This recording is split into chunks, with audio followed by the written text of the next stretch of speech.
सतनाम वाहिगुरु साहिब जी। हम सर दीन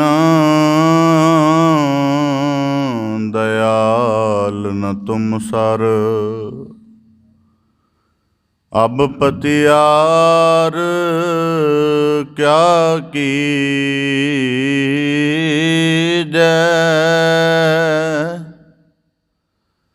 बचनी तोर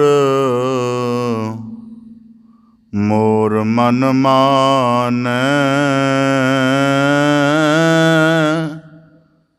जन को पूरन दीजै। हौ बल बल जाओ रमैया कारने,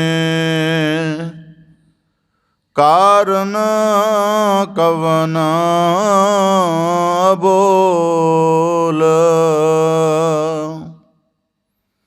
बहुत जन्म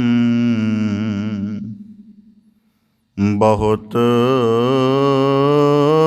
जन्म बिछुरे थे माधो, एह जन्म तुम्हारे लिखे। कह रविदास आस लग जीवो, चिर पयो दर्शन देखे। चिर पयो दर्शन देखे।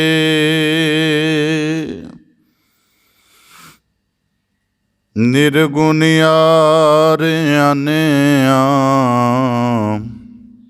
सो प्रभ सदा समाल, जिन किया तिस चीत रख। नानक निबही नाल, बेसुमार अथाह अगनत तोलै। जो बुलावो त्यों नानक दास बोले। सतनाम वाहिगुरु साहिब जी। महला पंजवा। फरीदा उमर सुहावड़ी, संग सुवनड़ी देह। विरले केई पायन, जिन्ना प्यारे ने। कंदी वहन न टाहे, तौ पी लेखा देवना।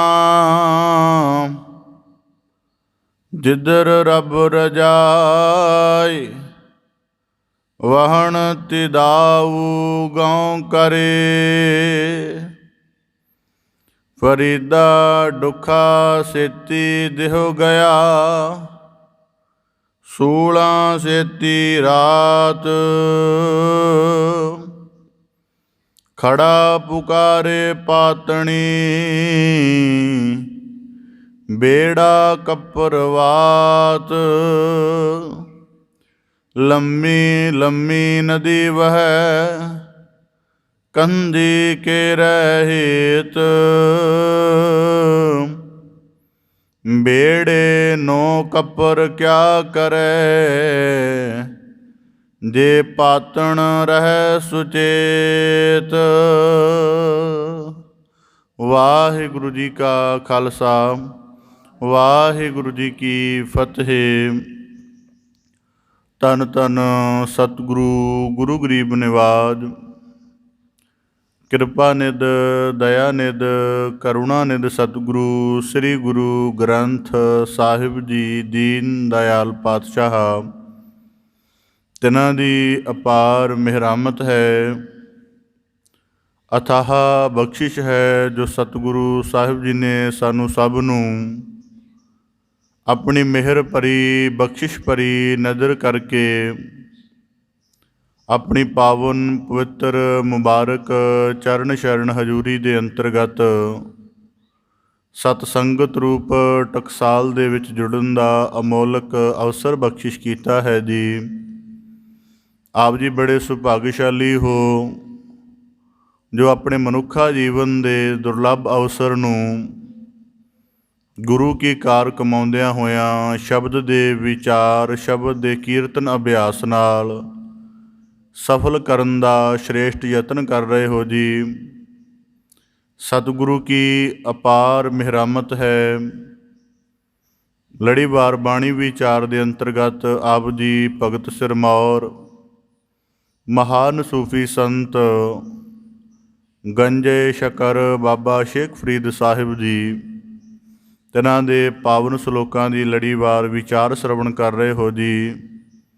ਪਾਵਨ ਬਾਣੀ ਦੀ ਲੜੀਵਾਰ ਵਿਚਾਰ ਦੇ ਨਾਲ ਜੁੜਨ ਦਾ ਯਤਨ ਕਰੀਏ। ਵਿਚਾਰ ਪ੍ਰਾਰੰਭ ਕਰਨ ਤੋਂ ਪਹਿਲਾਂ ਬੜੇ ਅਦਬ ਸਹਿਤ ਉਚਾਰਨ ਕਰੋ ਜੀ। ਸਤਨਾਮ ਸ੍ਰੀ ਵਾਹਿਗੁਰੂ ਸਾਹਿਬ ਜੀ। ਮਹੱਲਾ ਪੰਜਵਾਂ। ਫਰੀਦਾ ਉਮਰ ਸੁਹਾਵੜੀ, ਸੰਗ ਸੁਵੰਨੜੀ ਦੇਹ। ਬਾਬਾ ਫਰੀਦ ਸਾਹਿਬ ਜੀ ਲੜੀਵਾਰ ਸ਼ਲੋਕਾਂ ਦੇ ਦੁਆਰਾ ਸਾਨੂੰ ਗਿਆਨਾਤਮਕ ਬਖਸ਼ਿਸ਼ ਕਰਕੇ ਨਵਾਜ ਰਹੇ ਹਨ। ਜਿਸ ਸ਼ਲੋਕ ਦਾ ਆਪ ਜੀ ਨੇ ਪਾਠ ਸ਼ਰਵਣ ਕੀਤਾ, ਇਸ ਤੋਂ ਪਹਿਲੇ ਸ਼ਲੋਕਾਂ ਦਾ ਵਿਸ਼ਾ ਵੀ ਇਸ ਸ਼ਲੋਕ ਨਾਲ ਜੁੜਦਾ ਹੈ। ਬਾਬਾ ਫਰੀਦ ਸਾਹਿਬ ਜੀ ਦੀ ਬਾਣੀ ਦੇ ਅੰਤਰਗਤ ਜ਼ਿਕਰ ਆਇਆ ਸੀ, ਮੈਂ ਜਾਣਿਆ ਦੁੱਖ ਮੁਝਕੂ ਦੁੱਖ ਸੁਭਾਇਆ ਜਗ। ਬਾਬਾ ਫਰੀਦ ਸਾਹਿਬ ਜੀ ਨੇ ਆਪਣਾ ਅਨੁਭਵ ਸਾਡੇ ਸਮਕਸ਼ ਪੇਸ਼ ਕੀਤਾ ਕਿ ਇੱਕ ਦਫਾ ਮਨੁੱਖ ਦੀ ਜਦ ਲੱਗਿਆ ਕਿ ਕੇਵਲ ਦੁੱਖ ਮੇਰੇ ਤੱਕ ਵਿਆਪਤ ਹੈ, ਪਰ ਕਹਿੰਦੇ ਜਦੋਂ ਦੇਖਿਆ ਕਿ ਹਰ ਘਰ ਦੇ ਵਿੱਚ ਦੁੱਖ ਹੈ। ਹੁਣ ਬਾਬਾ ਫਰੀਦ ਸਾਹਿਬ ਜੀ ਨੇ ਇਹ ਸੰਸਾਰਾਤਮਕ ਅਨੁਭਵ ਦੱਸਿਆ ਹੈ ਕਿ ਜਿਹੜਾ ਬੰਦਾ ਅਗਿਆਨ ਦੇ ਤਲ 'ਤੇ, ਸੰਸਾਰ ਦੇ ਤਲ 'ਤੇ, ਪਦਾਰਥ ਦੇ ਮੋਹ ਦੇ ਤਲ 'ਤੇ, ਵਿਕਾਰਾਂ ਦੇ ਤਲ 'ਤੇ ਜੀਵ ਰਿਹਾ ਹੈ, ਉਹਦੇ ਲਈ ਉਹ ਜੀਵਨ ਜਿਹੜਾ ਹੈ ਦੁੱਖਾਂ ਦਾ ਘਰ ਹੀ ਬਣਿਆ ਹੋਇਆ ਹੈ। ਅਤੇ ਜਿੰਨੇ ਥੋੜ੍ਹਾ ਥੋੜ੍ਹਾ ਪਦਾਰਥਾਂ ਦੇ ਮੋਹ ਤੋਂ, ਅਗਿਆਨ ਤੋਂ, ਵਿਕਾਰਾਂ ਦੇ ਬੰਧਨਾਂ ਤੋਂ, ਹੋਰ ਜੀਵਨ ਦੇ ਬਾਰੀ ਜਿਹੜੇ ਵਿਅਰਥ ਪਸਾਰ ਉਹਨਾਂ ਤੋਂ ਹਟਣਾ ਸ਼ੁਰੂ ਕਰ ਦਿੱਤਾ ਹੈ, ਉਹ ਥੋੜ੍ਹਾ ਸਹਿਜ ਵੀ ਹੈ। ਤਾਂ ਗੁਰੂ ਅਰਜਨ ਦੇਵ ਸਾਹਿਬ ਜੀ ਨੇ ਬਖਸ਼ਿਸ਼ ਕੀਤੀ ਸੀ, ਫਰੀਦਾ ਭੂਮ ਰੰਗਾਵਲੀ, ਕਿ ਧਰਤੀ ਤਾਂ ਰੰਗਾਂ ਬਰੰਗਾਂ ਦੇ ਨਾਲ ਭਰੀ ਹੋਈ ਹੈ ਅਤੇ ਮੰਝ ਵਸੂਲਾ ਬਾਗ, ਇਸ ਧਰਤੀ ਵਿੱਚ ਕੋਈ ਨੁਕਸ ਨਹੀਂ। ਅਸਲ ਦੇ ਵਿੱਚ ਜਦੋਂ ਜੀਵ ਪ੍ਰਭੂ ਨੂੰ ਭੁੱਲ ਜਾਂਦੇ ਹਨ ਅਤੇ ਇਸ ਜੀਵਨ ਰੂਪ ਖੇਤ ਦੇ ਵਿੱਚ ਜਦੋਂ ਹੁਣ ਕਿਵੇਂ ਕੁਦਰਤੀ ਖੇਤ ਦੀ ਕਿਸਾਨ ਸੰਭਾਲਨਾ ਕਰੇ, ਜਾਂ ਫਸਲ ਲਗਾਵੇ ਜਾਂ ਨਾ ਲਗਾਵੇ, ਉਹ ਵੱਖਰਾ ਵਿਸ਼ਾ ਹੈ। ਨਾ ਫਸਲ ਲਗਾਈ ਜਾਵੇ ਤਾਂ ਐਸਾ ਜੰਗਲੀ ਘਾਹ ਹੋ ਜਾਂਦਾ, ਬਾਅਦ 'ਚ ਖਤਮ ਕਰਨਾ ਮੁਸ਼ਕਿਲ ਹੈ। ਫਸਲ ਉੱਗਣ ਦੇ ਦੌਰਾਨ ਉਹਦੀ ਸੰਭਾਲ ਨਾ ਕਰੇ ਅਤੇ ਵਿੱਚ ਕੁਝ ਵਿਅਰਥ ਕਿਸਮ ਦੀ ਜੜੀ ਬੂਟੀ ਉਗਾਉਂਦੀ ਹੈ। ਤਾਂ ਗੁਰੂ ਸਾਹਿਬ ਜੀ ਨੇ ਬਖਸ਼ਿਸ਼ ਕੀਤੀ ਸੀ ਕਿ ਭੂਮ ਰੰਗਾਵਲੀ ਮੰਝ ਵਸੂਲਾ ਬਾਗ, ਪਰ ਜਿਨ੍ਹਾਂ ਨੂੰ ਉਹਨਾਂ ਦੇ ਮੁਰਸ਼ਦ ਨੇ, ਸਤਿਗੁਰੂ ਅਕਾਲ ਪੁਰਖ ਨੇ ਬਖਸ਼ਿਸ਼ ਕਰ ਦਿੱਤੀ ਹੈ, ਜਿਨ੍ਹਾਂ ਨੂੰ ਜੀਵਨ ਦਾ ਭਗਤੀ ਵਾਲਾ, ਗਿਆਨ ਵਾਲਾ ਪਰਮ ਭੇਦ ਸਮਝਾ ਦਿੱਤਾ ਹੈ, ਤਿੰਨਾਂ ਅੰਚ ਨਾ ਲਾਗ, ਉਹਨਾਂ ਨੂੰ ਫਿਰ ਇਸ ਜਗਤ ਦੇ ਵਿੱਚ ਕਿਸੇ ਤਰ੍ਹਾਂ ਦਾ ਦੁੱਖ, ਕਿਸੇ ਤਰ੍ਹਾਂ ਦਾ ਵਿਘਨ, ਕਿਸੇ ਤਰ੍ਹਾਂ ਦਾ ਮਾਇਆ ਦਾ ਪ੍ਰਭਾਵ ਨਹੀਂ ਵਿਆਪਦਾ, ਉਹ ਸਦਾ ਹੀ ਆਨੰਦ ਸਰੂਪ ਰਹਿੰਦੇ ਹਨ। ਇਸੇ ਤਰ੍ਹਾਂ ਗੁਰੂ ਅਰਜਨ ਦੇਵ ਸਾਹਿਬ ਜੀ ਬਖਸ਼ਿਸ਼ ਕਰਦੇ ਹਨ, ਫਰੀਦਾ ਉਮਰ ਸੁਹਾਵੜੀ, ਸੰਗ ਸੁਵੰਨੜੀ ਦੇਹ। ਹੁਣ ਜੀਵਨ ਦੇ ਵਿੱਚ ਦੁੱਖ ਦਾ ਅਨੁਭਵ ਕਿਉਂ ਹੁੰਦਾ ਹੈ? ਹੁਣ ਕੁਦਰਤੀ ਹੈ, ਜਿਸ ਮਨੁੱਖ ਨੇ, ਬਾਬਾ ਫਰੀਦ ਸਾਹਿਬ ਜੀ ਨੇ ਜ਼ਿਕਰ ਕੀਤਾ ਸ਼ਲੋਕ ਦੇ ਅੰਤਰਗਤ ਕਿ ਉਮਰ ਸੁਹਾਵੜੀ, ਬੜੀ ਚੰਗੀ ਉਮਰ ਹੈ, ਚਾਹੇ ਕਿਸੇ ਨੂੰ 50 ਵਰ੍ਹੇ ਪ੍ਰਾਪਤ ਹੈ, ਚਾਹੇ ਕਿਸੇ ਨੂੰ 80 ਵਰ੍ਹੇ ਪ੍ਰਾਪਤ ਹੈ। ਕਹਿੰਦੇ ਸੰਗ ਸੁਵੰਨੜੀ ਦੇ, ਇਹ ਦੇਹ ਵੀ ਕਿੰਨੀ ਚੰਗੀ ਹੈ।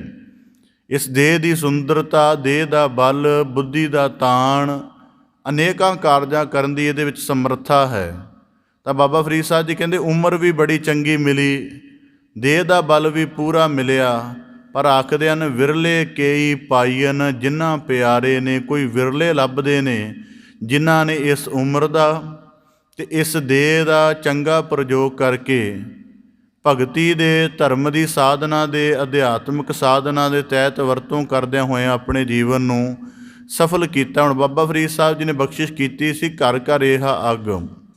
ਹੁਣ ਜੀਵਨ ਦੇ ਵਿੱਚ ਜਦੋਂ ਮਨੁੱਖ ਦੁਖਤ ਹੁੰਦਾ ਹੈ, ਉਸ ਦੁੱਖ ਦਾ ਅਨੁਭਵ ਕੀ ਹੈ ਕਿ ਸਾਨੂੰ ਜੀਵਨ ਦੀ ਆਰਜ਼ੂ ਮਿਲਦੀ ਹੈ। ਬਚਪਨ ਦੇ ਕੁਝ ਵਰੇ ਘਰ 'ਚ ਬਤੀਤ ਹੁੰਦੇ ਨੇ, ਫਿਰ ਆਪਣੇ ਬਾਲਗ ਹੋਣ ਤੋਂ ਪਹਿਲਾਂ ਆਪਣੀ ਵਿੱਦਿਆ ਦਾ ਮਨੁੱਖ ਸਿਲਸਿਲਾ ਪੂਰਾ ਕਰਨਾ ਲੋੜਦਾ ਹੈ। ਉਸ ਤੋਂ ਬਾਅਦ ਉਹ ਫਿਰ ਆਪਣੇ ਜੀਵਨ ਦੇ ਵਿੱਚ ਕਿਸੇ ਵੀ ਕਿਰਤ ਦੇ ਵਿੱਚ ਉੱਚੀ ਸਫਲਤਾ ਨੂੰ ਪ੍ਰਾਪਤ ਕਰਨ ਦੀ ਕੋਸ਼ਿਸ਼ ਕਰਦਾ ਹੈ।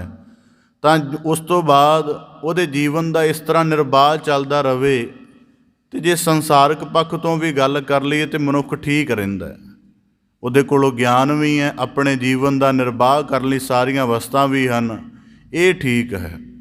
ਹੁਣ ਦੂਜੀ ਤਰਫ ਅਧਿਆਤਮ ਦੇ ਵਿੱਚ ਬਾਬਾ ਫਰੀਦ ਸਾਹਿਬ ਜੀ, ਗੁਰੂ ਅਰਜਨ ਦੇਵ ਸਾਹਿਬ ਜੀ ਬਖਸ਼ਿਸ਼ ਕਰਦੇ ਹਨ, ਫਰੀਦਾ ਉਮਰ ਸੁਹਾਵੜੀ। ਬਚਪਨ ਦੀ ਅਵਸਥਾ ਮਿਲੀ, ਉਹਨੂੰ ਭਗਤੀ ਦੇ ਕਰਮ ਵੱਲ ਬਿਲਕੁਲ ਨਹੀਂ ਲਗਾਇਆ, ਨਾ ਕੁਦਰਤੀ ਮਾਤਾ ਪਿਤਾ ਵੱਲੋਂ ਐਸੇ ਸੰਸਕਾਰ ਮਿਲੇ, ਨਾ ਖੁਦ ਇਸ ਤਰ੍ਹਾਂ ਦਾ ਕੋਈ ਯਤਨ ਪੈਦਾ ਕੀਤਾ। ਜੋਬਨ ਦੇ ਵਿੱਚ ਦੇਹ ਦਾ ਬਲ ਜਿਹੜਾ ਉਹ ਸਿਖਰ ਤੱਕ ਗਿਆ, ਪਰ ਉਸ ਬਲ ਦਾ ਕੋਈ ਸੇਵਾ ਦੇ ਅਰਥ, ਕੋਈ ਗਿਆਨ ਦੀ ਸਾਧਨਾ ਦੇ ਅਰਥ ਵਰਤੋਂ ਕੀਤੀ ਜਾਵੇ, ਇਹ ਵੀ ਨਹੀਂ ਕੀਤਾ। ਅਤੇ ਬੁਢਾਪਾ ਕੁਦਰਤੀ ਜੀਵਨ ਦਾ ਅਸਤਣ ਸਮਾਂ ਹੈ। ਹੁਣ ਬਾਬਾ ਫਰੀਦ ਸਾਹਿਬ ਜੀ ਬਖਸ਼ਿਸ਼ ਕਰਦੇ ਗੁਰੂ ਅਰਜਨ ਦੇਵ ਸਾਹਿਬ ਵੀ ਉਮਰ ਸੁਹਾਵੜੀ, ਉਮਰ ਦਾ ਹਰੇਕ ਪੱਖ ਚੰਗਾ ਹੈ।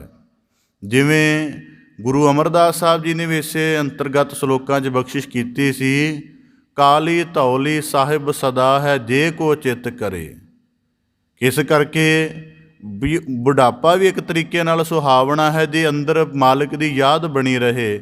ਤਾਂ ਗੁਰੂ ਅਰਜਨ ਦੇਵ ਸਾਹਿਬ ਜੀ ਬਖਸ਼ਿਸ਼ ਕਰਦੇ ਹਨ, ਬਚਪਨ ਵੀ ਚੰਗਾ, ਜਵਾਨੀ ਵੀ ਠੀਕ ਹੈ, ਗ੍ਰਸਤ ਅਵਸਥਾ ਵੀ ਠੀਕ ਹੈ, ਬੁਢਾਪਾ ਵੀ ਠੀਕ ਹੈ। ਅਤੇ ਪਰ ਇੰਨਾ ਕੁਝ ਹੁੰਦਿਆਂ ਹੋਇਆਂ ਵੀ ਕੋਈ ਵਿਰਲਾ ਹੈ ਜਿਹਦਾ ਆਪਣੇ ਅਕਾਲ ਪੁਰਖ ਗੁਰਪ੍ਰੀਤਮ ਦੇ ਚਰਨਾਂ ਦੇ ਨਾਲ ਨੇਹੋ ਬਣਦਾ ਹੈ। ਹੁਣ ਕੁਦਰਤੀ ਹਰੇਕ ਅਵਸਥਾ ਦੀ ਸਿਲਸਿਲੇਵਾਰ ਵਿਚਾਰ ਕਰ ਲਈਏ ਕਿ ਇਹ ਅਵਸਥਾਵਾਂ ਦੀ ਮਹੱਤਤਾ ਕੀ ਹੈ ਜੋ ਸਾਡੇ ਜੀਵਨ ਦੀਆਂ ਨੇ।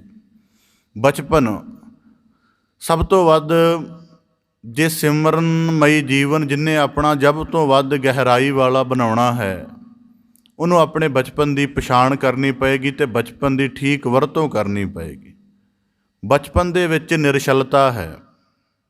ਨਿਰਛਲਤਾ ਦਾ ਭਾਵ ਜਿਉਂ ਕਿਹਾ ਜਾਂਦਾ ਹੈ ਉਵੇਂ ਬੱਚਾ ਮੰਨ ਲੈਂਦਾ ਹੈ। ਲਗਭਗ ਹੋ ਸਕਦਾ ਹੁਣ ਥੋੜ੍ਹਾ ਅੰਤਰ ਆ ਗਿਆ ਹੋਵੇ, ਪਰ ਫਿਰ ਵੀ ਇਹ ਇੱਕ ਸਰਵ ਪ੍ਰਵਾਨਿਤ ਗੱਲ ਹੈ ਕਿ ਜਿਉਂ ਬੱਚੇ ਨੂੰ ਪ੍ਰੇਰੋ ਉਵੇਂ ਹੀ ਮੰਨ ਜਾਂਦਾ ਹੈ। ਅੰਦਰ ਨਿਰਛਲਤਾ ਹੈ, ਅੰਦਰ ਅਜੇ ਸੰਸਾਰ ਦਾ ਬੋਧ ਨਹੀਂ ਦਾਖਲ ਹੋਇਆ, ਵਿਕਾਰਾਂ ਦੇ ਬਾਰੇ ਉੱਕਾ ਨਹੀਂ ਪਤਾ, ਜੀਵਨ ਦੇ ਵਿੱਚ ਮਾਇਆਧਾਰੀ ਬਣਨਾ ਹੈ ਇਸ ਗੱਲ ਦੀ ਉੱਕੀ ਹੀ ਭਿਣਕ ਨਹੀਂ ਹੈ। ਬਿਲਕੁਲ ਅਜੇ ਜੀਵਨ ਦਾ ਜਿਹੜਾ ਭਾਂਡਾ ਹੈ ਉਹ ਪਵਿੱਤਰ ਹੈ ਅਤੇ ਖਾਲੀ ਹੈ।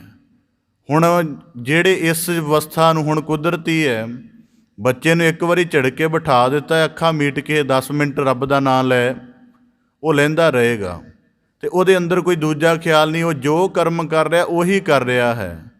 ਅਸੀਂ ਅੱਜ ਵਡੇਰੀ ਉਮਰ ਵਾਲੇ ਬੈਠਦੇ ਹਾਂ, ਭਗਤੀ ਕਰਮ 'ਚ ਬੈਠਦੇ ਹਾਂ, ਕਰਮ ਭਗਤੀ ਦਾ ਕਰ ਰਹੇ ਹਾਂ, ਚਿੱਤ ਜਿਹੜਾ ਹੈ ਕਿਸੇ ਸੰਸਾਰਕ ਧੰਦੇ ਵੱਲ। ਇਸ ਕਰਕੇ ਬਚਪਨ ਦੀ ਅਵਸਥਾ ਫੁਰਨਿਆਂ ਤੋਂ, ਵਿਕਾਰਾਂ ਤੋਂ, ਸੰਸਾਰ ਤੋਂ, ਮਾਇਆ ਦੇ ਬੋਧ ਤੋਂ ਅਤੇ ਬਾਹਰੀ ਜਿਹੜੀ ਭਟਕਣ ਹੈ ਉਹਦੇ ਤੋਂ ਬਿਲਕੁਲ ਰਹਿਤ ਹੁੰਦੀ ਹੈ।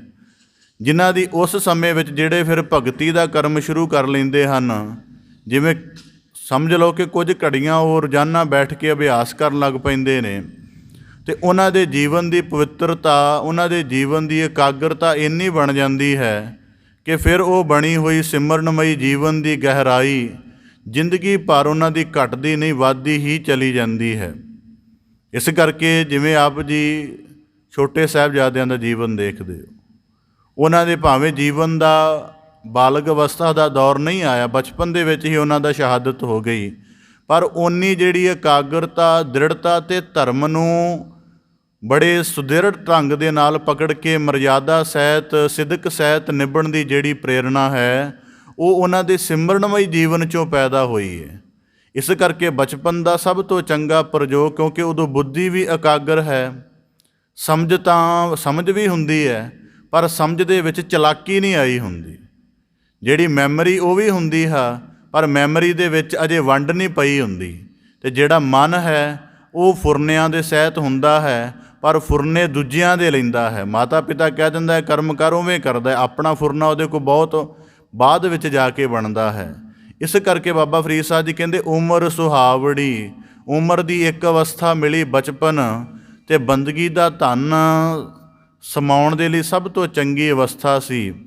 ਕਹਿੰਦੇ ਜਿਨ੍ਹਾਂ ਨੇ ਇਹ ਕਰ ਲਿਆ ਅੱਗੇ ਜੋਬਨ ਅਵਸਥਾ ਆਈ, ਚਲੋ ਬਚਪਨ ਲੰਘ ਗਿਆ ਅਚੇਤ। ਹੁਣ ਜੋਬਨ ਅਵਸਥਾ ਦੇ ਵਿੱਚ ਸਰੀਰ ਦਾ ਬਲ ਸਿਖਰ 'ਤੇ ਹੁੰਦਾ ਹੈ, ਹਜ਼ਾਰਾਂ ਕਦਮ ਚੱਲ ਸਕਦਾ ਹੈ, ਕਈ ਘੰਟੇ ਬੈਠ ਕੇ ਸਾਧਨਾ ਕਰ ਸਕਦਾ ਹੈ। ਤਾਂ ਬਾਬਾ ਫਰੀਦ ਸਾਹਿਬ ਜੀ ਕਹਿੰਦੇ ਜੀਵਨ ਦਾ ਜਿਹੜਾ ਜੋਬਨ ਅਵਸਥਾ ਵਿੱਚ ਤਾਣ ਹੁੰਦਾ ਹੈ, ਜੇ ਉਹਦੀ ਗੱਲ ਕੀਤੀ ਜਾਵੇ ਤਾਂ ਮਨੁੱਖ ਹੁਣ ਬਚਪਨ ਦੇ ਸੰਸਕਾਰ ਭਗਤੀ ਵਾਲੇ ਨਹੀਂ ਰਹੇ। ਜੋਬਨ ਅਵਸਥਾ ਦੇ ਵਿੱਚ ਆਪਣੀ ਸਮਝ ਵਿਕਸਿਤ ਹੋ ਜਾਂਦੀ ਹੈ, ਥੋੜ੍ਹਾ ਬਹੁਤਾ ਚੰਗੇ ਮੰਦੇ ਦਾ ਵੀ ਅਨੁਭਵ ਪਛਾਣਨ ਦੀ, ਨਿਰਣਾ ਕਰਨ ਦੀ ਸਮਰੱਥਾ ਆ ਜਾਂਦੀ ਹੈ। ਤਾਂ ਬਾਬਾ ਫਰੀਦ ਗੁਰੂ ਅਰਜਨ ਦੇਵ ਸਾਹਿਬ ਜੀ ਬਖਸ਼ਿਸ਼ ਕਰਦੇ ਕਿ ਉਦੋਂ ਵੀ ਮਨੁੱਖ ਜਿਹੜਾ ਹੈ ਜੇ ਯਤਨ ਕਰ ਲਵੇ ਕਿ ਅਜੇ ਵਿਸ਼ਿਆਂ ਦੇ ਨਾਲ ਨਵੀਂ ਵਾਕਫੀਅਤ ਹੋ ਰਹੀ ਹੈ, ਵਿਕਾਰਾਂ ਦੇ ਨਾਲ, ਅਤੇ ਆਪਣੇ ਜੀਵਨ ਦੀ ਜਿਹੜੀ ਬ੍ਰਹਮਚਰਜ ਵਾਲੀ ਪਵਿੱਤਰਤਾ ਹੈ ਉਹਨੂੰ ਬਚਾਈ ਰੱਖੇ ਅਤੇ ਭਗਤੀ ਦੇ ਗੁਣਾਂ ਵੱਲ ਜ਼ਿਆਦਾ ਯਤਨ ਕਰ ਸਕੇ। ਹੁਣ ਬੱਚੇ ਦੇ ਅੰਦਰ ਤਾਂ ਚੰਚਲਤਾ ਹੀ ਉਪਜ ਸਕਦੀ ਹੈ, ਪਰ ਇੱਕ ਨੌਜਵਾਨ ਦੇ ਅੰਦਰ ਜੇ ਉਪਜਦੀ ਹੈ ਤਾਂ ਉਸ ਦੇ ਲਈ ਉਹਨੂੰ ਕਾਬੂ ਕਰਨਾ ਜ਼ਿਆਦਾ ਸੰਭਵ ਹੈ। ਇਸ ਕਰਕੇ ਪਰ ਬਾਬਾ ਫਰੀਦ ਸਾਹਿਬ ਜੀ ਦੇ ਰੂਪ ਵਿੱਚ ਗੁਰੂ ਅਰਜਨ ਦੇਵ ਸਾਹਿਬ ਜੀ ਆਖਦੇ ਹਨ ਉਮਰ ਸੁਹਾਵੜੀ, ਜੋਬਨ ਅਵਸਥਾ ਵੀ ਸੁਹਾਵਣੀ ਹੈ ਕਿ ਕਈ ਘੰਟੇ ਬੈਠ ਕੇ ਧਿਆਨ ਸਾਧਨਾ, ਜਪ ਸਾਧਨਾ, ਸਤਸੰਗਤ ਵਿੱਚ ਸੇਵਾ ਦਾ ਕਰਮ, ਹੋਰ ਗਿਆਨ ਦੀ ਸਾਧਨਾ ਜਿਹੜੀ ਸਾਰੀ ਕਰ ਸਕਦਾ ਸੀ। ਪਰ ਬਾਬਾ ਫਰੀਦ ਸਾਹਿਬ ਜੀ ਕਹਿੰਦੇ ਆਪਣੀ ਜੋਬਨ ਅਵਸਥਾ ਦਾ ਵੀ ਇਹ ਪਛਾਣ ਨਹੀਂ ਕੀਤੀ। ਉਸ ਤੋਂ ਅੱਗੇ ਆ ਜਾਂਦਾ ਹੈ ਜੀਵਨ ਦਾ ਗ੍ਰਸਤ ਪੱਖ। ਗ੍ਰਸਤ ਪੱਖ ਦੇ ਵਿੱਚ ਬੰਦੇ ਕੋਲੋਂ ਇੱਕ ਹੀ ਧੁਨ ਰਹਿੰਦੀ ਹੈ ਕਿ ਮੈਂ ਪਰਿਵਾਰ ਦੇ ਤਲ 'ਤੇ ਬੜਾ ਵਿਅਸਤ ਹਾਂ, ਮੇਰੇ ਕੋਲੋਂ ਸਮਾਂ ਨਹੀਂ। ਉਸ ਸਮੇਂ ਦੇ ਵਿੱਚ ਵੀ ਸਿਆਣੇ ਪੁਰਖਾਂ ਨੇ ਪ੍ਰਯੋਗ ਬਣਾਇਆ ਹੈ ਕਿ ਪਰਿਵਾਰ ਜਿਹੜਾ ਹੈ ਉਹਦੀ ਸਿਲਸਿਲਾ ਜਿਵੇਂ ਕੁਦਰਤੀ ਹੈ 8-9 ਵਜੇ ਤੋਂ ਬਾਅਦ ਸ਼ੁਰੂ ਹੁੰਦਾ ਹੈ, ਅਤੇ ਉਹਦੇ ਵਿੱਚ ਹੀ ਇੱਕ ਜੇ ਸਮੇਂ ਦੀ ਜਿਹੜੀ ਆਪਣੀ ਨਿਸ਼ਚਿਤਤਾ ਕਰਕੇ ਬੰਦਾ ਆਪਣੀ ਸਾਧਨਾ ਦਾ ਕੋਈ ਅਭਿਆਸ ਬਣਾ ਲਏ, ਅਤੇ ਬੁਢਾਪਾ ਵੀ ਚੰਗਾ ਹੈ ਕਿ ਜੀਵਨ ਦਾ ਸ਼ੁਭ ਚਿੰਤਨ ਜੀਵਨ ਦੇ ਵਿੱਚ ਬੈਠ ਕੇ ਇੱਕੋ ਜਗ੍ਹਾ ਕਰ ਸਕਦਾ। ਪਰ ਬਾਬਾ ਗੁਰੂ ਅਰਜਨ ਦੇਵ ਸਾਹਿਬ ਜੀ ਬਖਸ਼ਿਸ਼ ਕਰਦੇ ਹਨ ਫਰੀਦਾ ਉਮਰ ਸੁਹਾਵੜੀ, ਉਮਰ ਦਾ ਹਰੇਕ ਪੱਖ ਹੀ ਚੰਗਾ ਹੈ, ਪਰ ਜੇ ਉਮਰ ਦੇ ਹਰੇਕ ਪੱਖ ਦਾ ਠੀਕ ਪ੍ਰਯੋਗ ਹੋਵੇ। ਨਾ ਬਚਪਨ ਸਾਧਿਆ, ਨਾ ਜਵਾਨੀ ਦੀ ਸਾਧਨਾ ਕੀਤੀ ਹੈ, ਨਾ ਬੁਢਾਪੇ ਦੇ ਵਿੱਚ ਹੀ ਵਾਸਨਾ ਤੋਂ ਉਪਰਾਮ ਰਹਿਣ ਦਾ ਯਤਨ ਕੀਤਾ ਹੈ, ਤਾਂ ਬਾਬਾ ਗੁਰੂ ਅਰਜਨ ਦੇਵ ਸਾਹਿਬ ਜੀ ਬਖਸ਼ਿਸ਼ ਕਰਦੇ ਹਨ ਵਿਰਲੇ ਕੇਈ ਪਾਈਨ ਜਿਨ੍ਹਾਂ ਪਿਆਰੇ ਨੇਹ। ਹੁਣ ਇੱਕ ਪ੍ਰਮਾਣ ਆਪਦੇ ਸਨਮੁਖ ਰੱਖਦਿਆਂ, ਕਿਸੇ ਬੜੇ ਵੱਡੇ ਆਸ਼ਰਮ ਦੇ ਵਿੱਚ ਇੱਕ ਅਧਿਆਤਮਿਕ ਗੁਰੂ ਜਿਹੜਾ ਸੀ ਲੋਕਾਂ ਨੂੰ ਅਧਿਆਤਮ ਦਾ ਮਾਰਗ ਦਰਸਾਉਂਦੇ ਸਨ, ਬੜਾ ਪਵਿੱਤਰ ਬੰਦਗੀ ਵਾਲਾ, ਗਿਆਨ ਵਾਲਾ, ਉੱਚੇ ਆਚਰਣ ਵਾਲਾ, ਧਰਮ ਦੇ ਸਦਗੁਣਾਂ ਨਾਲ ਭਰਪੂਰ ਉਹਨਾਂ ਦਾ ਜੀਵਨ ਸੀ। ਅਤੇ ਉਹ ਜੀਵਨ ਦੇ ਵਿੱਚ ਬੜਾ ਲੰਮਾ ਸਮਾਂ ਲੋਕਾਂ ਨੂੰ ਅਧਿਆਤਮਿਕ ਦਾ ਉਪਦੇਸ਼ ਦਿੰਦੇ ਰਹੇ, ਧਰਮ ਦੇ ਸਦ ਮਾਰਗ ਦੀ ਸੋਝੀ ਕਰਵਾਉਂਦੇ ਰਹੇ। ਜੀਵਨ ਦੇ ਵਿੱਚ ਜਦ ਇੰਝ ਚੱਲਦੇ ਗਏ ਤਾਂ ਇੱਕ ਦਿਨ ਉਹਨਾਂ ਨੇ ਆਪਣੇ ਜਿਹੜਾ ਉਹਨਾਂ ਦਾ ਕੋਈ ਪ੍ਰਮੁੱਖ ਚੇਲਾ ਸੀ, ਉਸ ਦੇ ਨਾਲ ਉਹਨਾਂ ਨੇ ਆਪਣਾ ਇੱਕ ਫਿਕਰ ਸਾਂਝਾ ਕੀਤਾ। ਫਿਕਰ ਸਾਂਝਾ ਕਰਦਿਆਂ ਕਹਿਣ ਲੱਗਾ ਕਿ ਮੈਨੂੰ ਇਤਨਾ ਸਮਾਂ ਇਹ ਸਾਰੀ ਮਾਨਵਤਾ ਨੂੰ ਗਿਆਨ ਦੀ ਰੌਸ਼ਨੀ ਦਿੰਦਿਆਂ, ਅਧਿਆਤਮਿਕ ਮਾਰਗ ਦੀ ਸੂਝ ਦਿੰਦਿਆਂ ਬਤੀਤ ਹੋਇਆ, ਪਰ ਮੇਰਾ ਅਜੇ ਮਿਸ਼ਨ ਪੂਰਾ ਨਹੀਂ ਹੋਇਆ ਜਿੱਥੋਂ ਤੱਕ ਮੈਂ ਪਹੁੰਚਣਾ ਚਾਹੁੰਦਾ ਸੀ। ਕਹਿਣ ਲੱਗਾ ਕਿ ਤੁਹਾਡੇ ਤੋਂ ਹਜ਼ਾਰਾਂ ਨੇ ਪ੍ਰੇਰਨਾ ਲਈ, ਹਜ਼ਾਰਾਂ ਦਾ ਜੀਵਨ ਪਵਿੱਤਰ ਕਿਸਮ ਦਾ ਗਿਆਨ ਵਾਲਾ ਹੋ ਗਿਆ ਹੈ, ਹਜ਼ਾਰਾਂ ਲੋਕ ਤੁਹਾਡੇ ਜੀਵਨ ਦਾ ਅਨੁਭਵ ਕਬੂਲ ਕੇ ਬੜੀ ਉਚਾਈ 'ਤੇ ਚਲੇ ਗਏ ਨੇ, ਅਤੇ ਤੁਹਾਡਾ ਕਿਹੜਾ ਕੋਈ ਮਿਸ਼ਨ ਅਧੂਰਾ ਰਹਿ ਗਿਆ, ਆਪ ਵੀ ਤੁਸੀਂ ਬੜੀ ਪਵਿੱਤਰ ਕਿਸਮ ਦੇ ਹੋ। ਉਹ ਕਹਿਣ ਲੱਗਾ ਅੱਜ ਤੋਂ ਕਿਤਨਾ ਸਮਾਂ ਹੋ ਗਿਆ ਮੈਨੂੰ ਇਹ ਧਰਮ ਦਾ ਉਪਦੇਸ਼ ਦਿੰਦਿਆਂ ਨੂੰ, ਬੜੇ ਸੁਣ ਕੇ ਗਏ ਨੇ, ਪਰ ਕਹਿੰਦਾ ਜਿਨ੍ਹਾਂ ਦੇ ਜੀਵਨ ਦੀ ਠੀਕ ਘਾਟ ਘੜੀ ਜਾਣੀ ਹੈ ਉਹ ਮੇਰੇ ਪਾਸ ਅਜੇ ਤੱਕ ਇੱਕ ਵੀ ਚੱਲ ਕੇ ਨਹੀਂ ਆਇਆ, ਭਾਵ ਕਿ ਕੋਈ ਨੌਜਵਾਨ।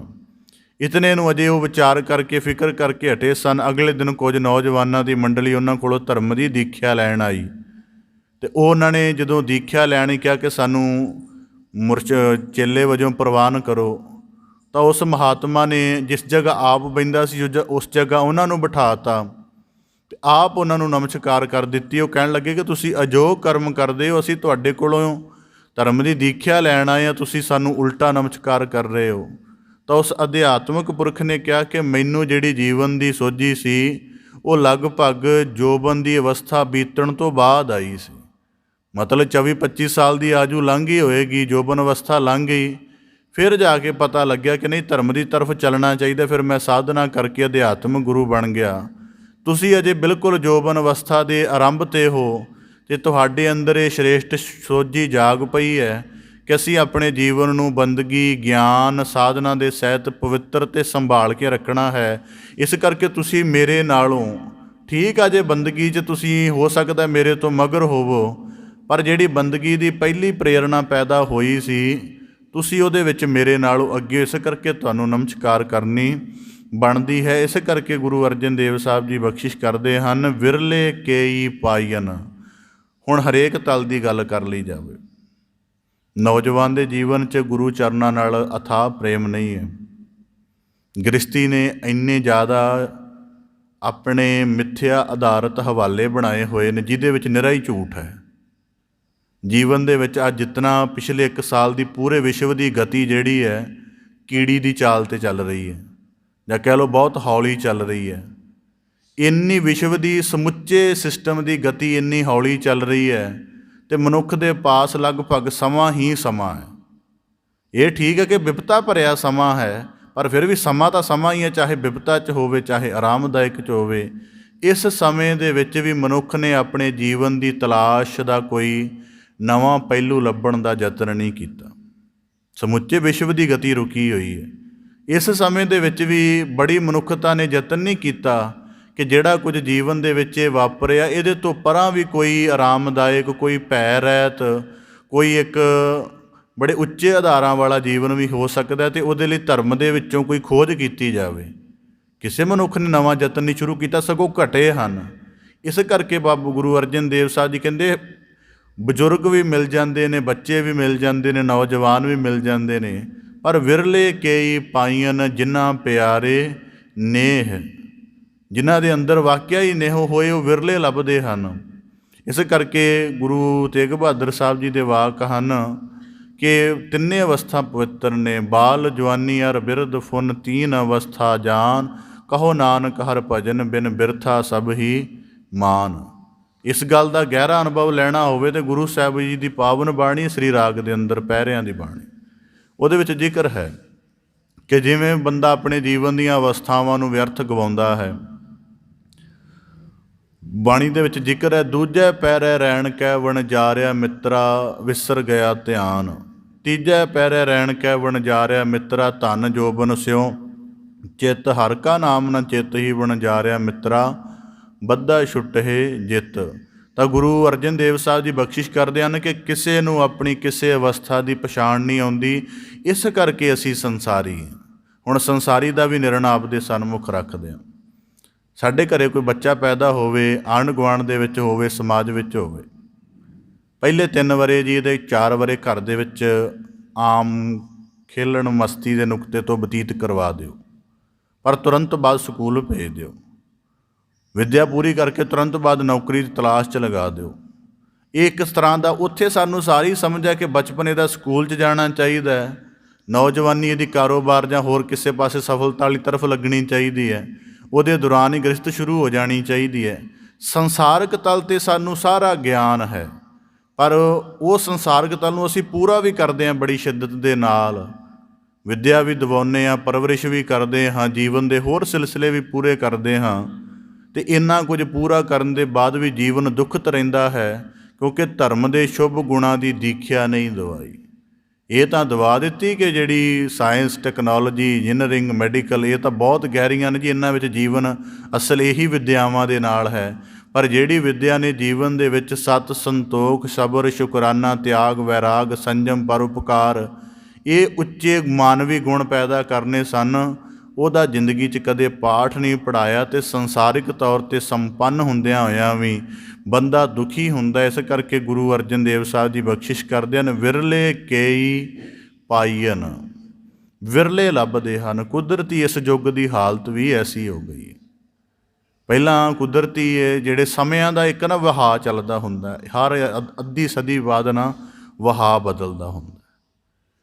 ਮਨੁੱਖ ਦੇ ਹੁਣ ਵਸੀਲੇ ਇਤਨੇ ਕਾਰਗਰ ਹੋ ਗਏ ਨੇ, ਮਨੁੱਖ ਨੇ ਤਕਨੀਕ ਦੇ ਆਧਾਰ 'ਤੇ ਇਤਨੀ ਕਹਿ ਲਓ ਉੱਨਤੀ ਜਾਂ ਅਵਨਤੀ ਕਰ ਲਈ ਹੈ ਕਿ ਮਨੁੱਖ ਹੁਣ ਧਰਮ ਦੇ ਜਿਹੜੇ ਗਹਿਰੇ ਅਰਥ ਨੇ ਉਹਨਾਂ ਨੂੰ ਆਪਣੇ ਜੀਵਨ ਦੇ ਲਈ ਕਿਸੇ ਨੁਕਤੇ ਤੋਂ ਲਾਭਦਾਇਕ ਜਾਂ ਲੋੜ ਵਜੋਂ ਸਮਝਦਾ ਹੀ ਨਹੀਂ। ਪਹਿਲੇ ਸਮਿਆਂ ਦੇ ਵਿੱਚ ਵੀ ਜਿਹੜੇ ਸਨ ਲੋਕ ਵਿਦਵਾਨ, ਗਿਆਨੀ, ਪੰਡਿਤ, ਸੰਪੰਨ ਹੁੰਦੇ ਸਨ, ਪਰ ਉਹਨਾਂ ਦੇ ਅੰਦਰ ਇੱਕ ਚੇਸ਼ਟਾ ਬਣੀ ਰਹਿੰਦੀ ਸੀ ਅਤੇ ਉਹ ਚੇਸ਼ਟਾ ਦੇ ਤਹਿਤ ਉਹ ਥੋੜ੍ਹਾ ਬਹੁਤਾ ਯਤਨ ਕਰਦੇ ਰਹਿੰਦੇ ਸਨ। ਹੁਣ ਤਾਂ ਯਤਨ ਬਿਲਕੁਲ ਹੀ ਮਨਫੀ ਹੋ ਗਿਆ, ਕੇਵਲ ਧਰਮ ਨੂੰ 1, 2, 3 ਨੁਕਤਿਆਂ ਤੋਂ ਨਿਭਾ ਰਿਹਾ ਹੈ।